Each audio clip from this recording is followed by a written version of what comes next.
മറ്റൊരു പ്രധാനപ്പെട്ട വിവരം കൂടിയുണ്ട്. Mathrubhumi news exclusive. സംസ്ഥാനത്ത് മലേറിയ വ്യാപകമായിരിക്കെ ജില്ലാ ലാബ് ഓഫീസർമാരില്ലാതെ സർക്കാർ ലാബുകൾ 14 ജില്ലകളിലും ജില്ലാ ലാബ് ഓഫീസർ തസ്തിക ഒഴിഞ്ഞു കിടക്കുകയാണ്. പരിശോധനയ്ക്ക് ശേഷം മലേറിയ രോഗനിർണയം ഉറപ്പുവരുത്തേണ്ടവരാണ് ജില്ലാ ലാബ് ഓഫീസർമാർ. ജൂൺ വരെ മാത്രം മലേറിയ സ്ഥിരീകരിച്ചത് 401 പേർക്കാണ്. TS ഹരികൃഷ്ണ വിവരങ്ങളുമായി ചേരുന്നുണ്ട്. Hari, good morning. കുറച്ചു നേരം മുൻപ് വരെ ഈ മഴയുമായി ബന്ധപ്പെട്ടുള്ള കാര്യങ്ങൾ പറഞ്ഞപ്പോൾ രോഗങ്ങളെയൊക്കെ ശ്രദ്ധിക്കണം, അക്കാര്യത്തിലൊക്കെ ഒരു കൃത്യത ഓരോരുത്തർക്കും ഉണ്ടാകണം ഒക്കെ ഇങ്ങനെ ഉപദേശങ്ങൾ കൊടുത്തു പോവുകയാണ്. പക്ഷേ അതൊക്കെ കൃത്യമായിട്ട് നോക്കി ചെയ്യേണ്ട പലയിടങ്ങളിലും ആൾക്കാരില്ല എന്നുള്ളതൊരു പ്രധാന പ്രശ്നമാണല്ലേ?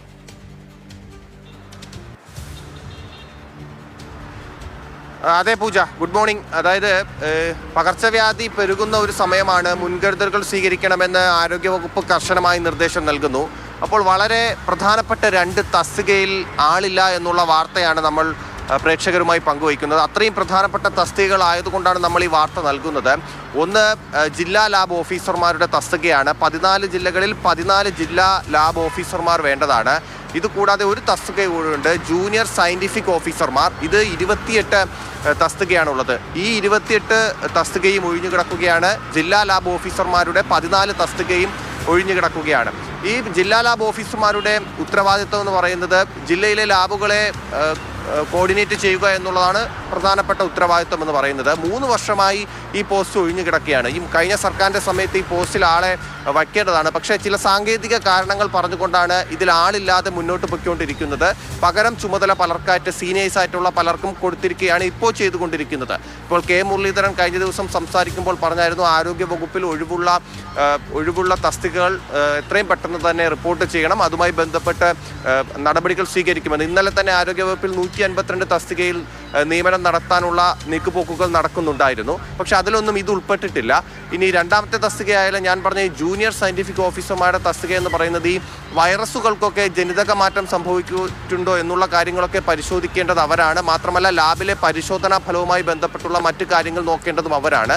ഈ പോസ്റ്റിലും ആളില്ലാതെ കിടക്കുന്നത്. എനിക്ക് പിന്നിൽ കാണുന്ന തിരുവനന്തപുരത്തെ ജനറൽ ആശുപത്രി, അതുപോലെ ജില്ലാ ആശുപത്രി, ഇവിടെയൊക്കെയാണ് ഈ തസ്തിക ഉള്ളത്. പക്ഷേ തിരുവനന്തപുരത്തെ ഈ ജനറൽ ആശുപത്രിയിൽ അങ്ങനെ ഒരു തസ്തികയുണ്ട്, പക്ഷേ അതിൽ ആളില്ല എന്നുള്ളതാണ് വളരെ ഗൗരവമുള്ള കാര്യം.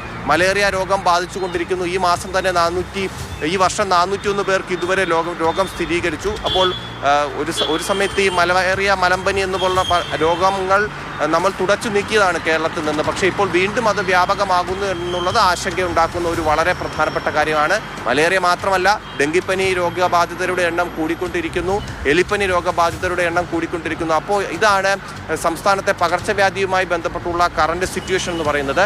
ആരോഗ്യവകുപ്പ് മുൻകരുതലുകൾ സ്വീകരിച്ചുകൊണ്ടിരിക്കുമ്പോൾ ഇതുപോലെ ആളില്ലാത്ത പ്രശ്നങ്ങൾ വളരെ ഗൗരവത്തോടെ കാണേണ്ട ഒന്നാണ്. ഇത്തരം ആളുകൾ ഉണ്ടെങ്കിൽ മാത്രമേ ഈ പരിശോധന, ഈ മലേറിയ എന്ന രോഗം പരിശോധിച്ച് അതിൻ്റെ റിപ്പോർട്ട് പുറത്തുവിടേണ്ട ഉത്തരവാദിത്വം കൂടി ജില്ലാ ലാബ് ഓഫീസർക്കുണ്ട്. പക്ഷെ അങ്ങനെ ഒരു തസ്തിക ഇല്ലാത്തത് കൊണ്ട് അതിൻ്റെ ചുമതല, അതിൻ്റെ ഉത്തരവാദിത്വം മറ്റൊരാൾ വഹിച്ചുകൊണ്ടിരിക്കുകയാണ്. അപ്പോൾ ഇതാണ് നിലവിൽ ഈ സംസ്ഥാനത്തെ ഈ തസ്തികകളുമായി ബന്ധപ്പെട്ടുള്ള നിലവിലെ സാഹചര്യം. TS ഹരികൃഷ്ണയാണ് വിവരങ്ങൾ നൽകിയത്.